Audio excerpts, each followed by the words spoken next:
তোমাকে বিয়ে করে সবকিছু ঠিকই আছে, কিন্তু এই একটা জিনিসের আকাঙ্ক্ষা কেন জানি সবসময় রয়েই যায়। কি জিনিস? কি আবার? কাচ্চি? খাওয়া দাওয়া ছাড়া আমার মাথায় আবার অন্য কিছু ঘোরে নাকি? ও তাই বলো। তো কি হয়েছে কাচ্চির? দেখো না, সবকিছুই পাওয়া যায়, কিন্তু কাচ্চিটা তো আর এখানে পাওয়া যায় না। মাঝে মধ্যে খুব কাচ্চি খেতে ইচ্ছে করে। এই কথা? আমি আছি কি করতে? তোমার কাচ্চি আমিই বানিয়ে দিব।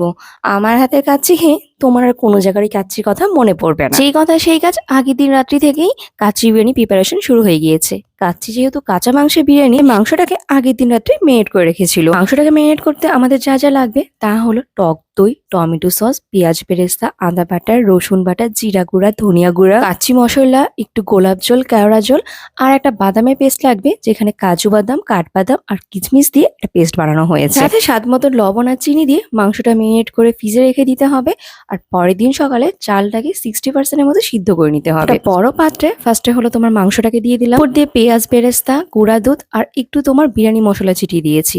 তার উপরে তোমার রাইসটাকে দিয়ে আবার ওটাকে সুন্দর করে ডেকোরেশন করে নিচ্ছি। একটা কাপের মধ্যে অল্প দুধ নিয়ে এখানে জাফরান ভিজিয়ে রাখবো, আর একটা পাত্রে দুধ নিয়ে কেওড়া জল, গোলাপ জল আর ঘি আর একটু ফুড কালার দিয়ে মাখিয়ে রাখবো। ভাতটা সাজিয়ে পেঁয়াজ বেরেস্তা দেওয়ার পর দুই রকম তোমার দুধটা সুন্দর করে ছিটিয়ে দিব।